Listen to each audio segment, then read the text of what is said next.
हाँ, ये देखिए, यहाँ 2-3 कई चीज़ें हैं जिसको कि समझना चाहिए। एक तो केजरीवाल की पॉलिटिक्स भी समझनी चाहिए, उनकी भी पॉलिटिक्स समझनी चाहिए, बीजेपी की भी। अभी जो आपने ये कहा है कि जेल भेजने की तैयारी है, मैं उससे सहमत नहीं हूँ। उनको जेल अभी नहीं भेजने का टाइम अभी बीजेपी के लिए नहीं आया है। बीजेपी के लिए जो अभी टाइम है वो ये है कि कर्नाटक के चुनाव में किसी तरह एक तीसरा पक्ष भी खड़ी करें, और इस काम में उनकी मदद केजरीवाल करेंगे। तो जो पॉलिटिकल इसका डायमेंशन है वो यही है कि वो लड़ते हुए एक ऐसे योद्धा को रखना जिसके बारे में आप महाभारत में जिसका शब्द का इस्तेमाल वो नहीं करूंगा मैं, तो उसको सामने रख करके वो लड़ना चाहती है बीजेपी, क्योंकि बीजेपी कर्नाटक में उनकी स्थिति बहुत बुरी है, बिहार से भी बुरी है, जहां वो जीते मतलब जीत गई थी जबरदस्ती, लेकिन तेजस्वी लगभग पहुंच गए थे जीत के करीब। तो वो कर्नाटक जो अभी तक 2014 के बाद से जो कुछ भी राजनीतिक परिदृश्य आया है उसमें सबसे बुरी हालत कर्नाटक में है। तो अभी उसके लिए चाहिए, तो आपने देखा होगा, ये भी आपने देखा होगा ना कि जब लोग अडानी का चिल्ला रहे थे तो उन्होंने फेक डिग्री का मामला उठा दिया।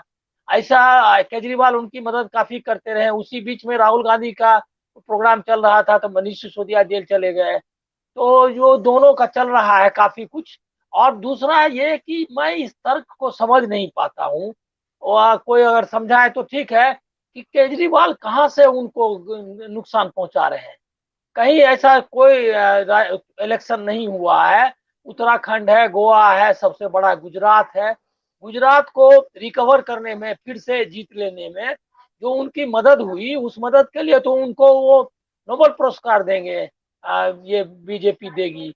वो क्यों उनको जेल में डालेगी। लेकिन अभी कुछ तो नैरेटिव बनानी पड़ेगी।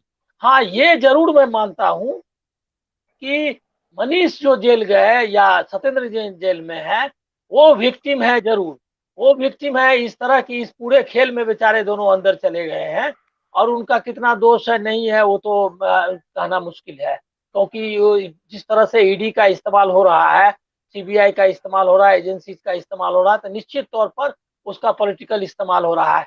लेकिन यही जो ईडी और सीबीआई का जो चल रहा था, जिसको कहेंगे कि हमला विपक्ष पे इतने समय से, उसमें केजरीवाल कहाँ जिसमें राहुल गांधी के संसद सदस्यता जाने के पहले तक, या उसके ठीक पहले, मतलब अडानी के मामले में संजय सिंह का मतलब जोरदार अभियान के पहले तक, तो विपक्ष की किसी मुहिम में शामिल नहीं होते थे। दूसरा ये है कि मैं ये मानने के लिए तैयार नहीं हूँ कि वो लड़ना चाहती है आम आदमी बीजेपी से, और इतने इतने चुनाव लड़ रही है। मनीष सिसोदिया जेल चले गए, वो क्या कहते हैं, वो सत्येंद्र जैन इतने समय से जेल में है। आम आदमी पार्टी कहीं रोड पर तो उतरी नहीं, कहीं पर आपको दिखाई दिया कि वो लड़ रही है। ऐसा कहीं नहीं लड़ी।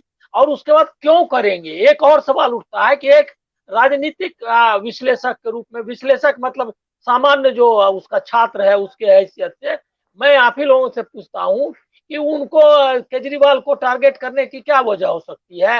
न उन्होंने सांप्रदायिकता के मुद्दे पर हो, बिल्किस बानो हो, या कोई भी ऐसा मामला हो, या अभी अतीक अहमद के बेटे को मार दिया, एनकाउंटर का इतना बड़ा मामला है, कौन सा मामले में आपको दिखाई देता है कि जो जो कि सबसे बड़ा मुद्दा है देश के सामने, लोकतंत्र का ये क्या कहते हैं खात्मा, और धर्म निरपेक्षता को समाप्त करके सांप्रदायिक राजनीति चलाना, ऐसे समय में और वो इन मुद्दों के खिलाफ कौन सी चैलेंज उनको कर रहे हैं। दूसरा एक और पक्ष है जिसके तरफ जरूर ध्यान देना चाहिए।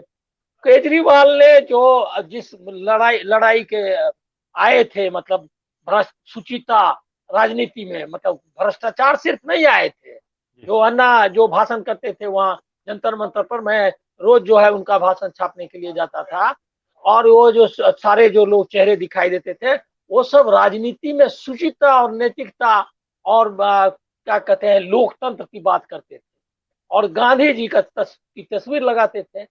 अब गांधी जी की तस्वीर वहां पर वो लगाते थे जंतर मंतर पे, लेकिन गांधी जी। जी की तस्वीर उन्होंने अपने जो ऑफिस में उसमें पीछे से निकाल दिया। और उसके बाद भी कितना दोहरा है चरित्र, कि जब उनका मंत्री जो है उनके प्रतिज्ञा दोहराने लगा तो उसको बाहर किया। तो आप सोच लीजिए कि ये कोई राजनीतिक व्यवहार ऐसा नहीं है जिससे आरएसएस और भाजपा की जो राजनीति है उसको कोई चैलेंज मिल रहा हो, आइडियोलॉजिकल चैलेंज, अन प्रैक्टिकल को चैलेंज। जमीन पर वो उनको जीतने में मदद कर रहे हैं, और दूसरी तरफ आइडियोलॉजिकली उन वो मैं उनको इस बात के लिए कतई नहीं देने के लिए तैयार हूँ, छूट देने के लिए तैयार हूँ नहीं हूँ। जिस तरह से तबलीगी जमात को उन्होंने बदनाम किया कोविड के समय में, उनको एक तरह से समझिए कि कटघरे में खड़ा किया, और जो कि बाद में कोर्ट से आ गया कि तबलीगी का कोई रोल नहीं था कोविड को फैलाने में, लेकिन एक कम्युनिटी को जो है लांछित करने और डेमोनाइज करने में उन्होंने नैरेटिव खड़ी की थी अकेले केजरीवाल ने, जिसको कि एंडोर्स किया इसने भी। और फिर दिल्ली के दंगे हुए, शाहीन बाग का आंदोलन हुआ, ये सब कहाँ है?